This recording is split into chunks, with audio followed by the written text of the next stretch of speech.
His is a story of inspiration, of grief, terror, personal tragedy, uncertainty, and triumph. He's gone from being the junior hockey player who nearly died to the cognitive performance coach and motivational speaker who wants to unlock that same potential within others.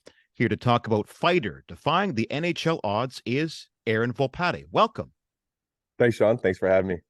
So let's dive right in. When you talk about odds, you're not kidding. You were the smallest kid in your hometown of Revelstoke, BC, yet you somehow made it into the BCHL with the Vernon Vipers.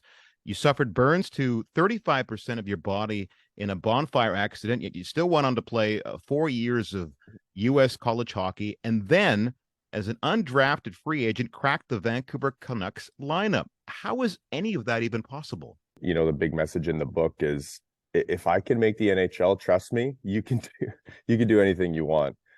And yeah, even like you said, prior to this burn injury, this life-changing moment I had, yeah, like I was an above average hockey player in Revelstoke, but I really wasn't that good. I mean, I played house hockey at 14 years old, got cut from lots of select teams, and the game was a little bit different 20 plus years ago. And, I really made it into junior A as a fighter and as a grinder.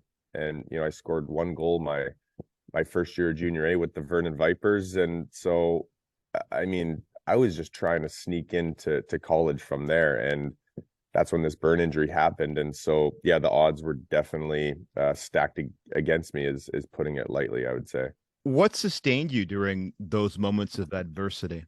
You got to remember my career as I knew it was over. And again, not that I had a promising one per se. I was maybe gonna again try and get a scholarship in Division 1, maybe Division 3. And I remember the first conversation I had with the doctor, and I asked him about, our camp was in whatever 3-4 months, and I'm bedridden, I'm wrapped like a mummy. And I remember I asked him about this camp, and he just looked at me and kind of froze, and I could tell it was a look of, this poor kid thinks he's going to play hockey again in a few months. And he just said, these recoveries take years, not months. Let's just focus on your recovery. We can look at getting you in a pair of skates a couple of years down the road, kind of thing. And so that was my mindset for the first 2 weeks, was really trying to balance I was thankful that I was alive, and that it could have been a lot more worse. And I was going to make a full recovery.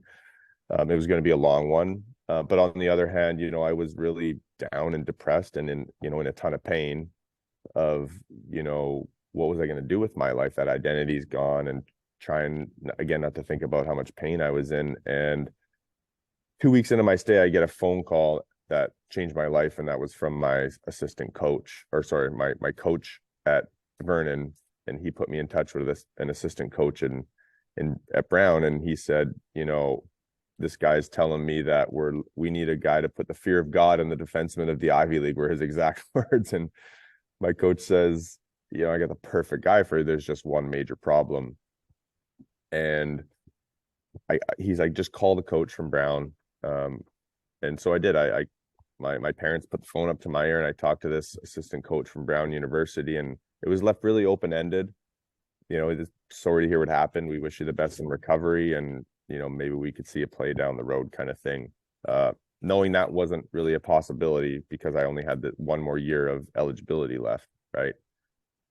And that's when I flipped the switch, and I started asking questions of, okay, so why can't I play hockey? And there was a big long list of reasons. Infection, the skin grafts are going to be very limiting and painful and fresh, and they just take a long time to heal. I was going to be in a full body suit for a couple of years. I can't sweat from those skin grafted 3rd-degree burn areas, and the list just went on and on and on. And I just remember thinking that, I'd worked my whole life to even just talk to one of these guys. Again, I'm almost 20 years old, and here I am, and I'm in the burn unit, and look what I've done to myself. And yeah, honestly, I just made a choice that day that those reasons weren't good enough for me. And that's when the only thing I could do was think. So that's when I got, I opened up this world of visualization. I just started thinking about what, where I wanted to go, and I essentially just lived in this other reality. And that's a long-winded answer, but that really is what, got me out of the hospital way before anyone said I was going to get out of there, and back on the ice that fall.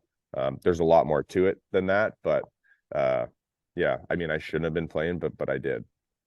So you end up graduating then from Brown with a Bachelor of Science in Human Biology, and you write about discovering through visualization how we can all rewire the circuitry in our brains to affect our physiology and our psyche. And I know there's a long answer to that, but what's the short answer to that? How so? So our thoughts are one thing, but really creating an experience and, almost tricking our brains into believing that experience is real, because your brain actually doesn't know the difference. If you can have a very vivid experience in your mind, it doesn't know the difference. And so I got to learn about this, which was really cool, after I had this experience in the burn unit and went on to Brown and did pre-med and learned about the brain, and all that and the workings of it. And really just, I was kind of like, my mind was a little bit blown, just because I'm like, I got to learn about how I essentially lived in this other reality and distorted it, really. So again, that creating that experience can rewire that subconscious and rewire some of that circuitry. We've probably heard of, neuroplasticity, right? And there's different ways you can accomplish that rewiring of the subconscious, and this is one of them. And I really got to experience it firsthand, which was really cool.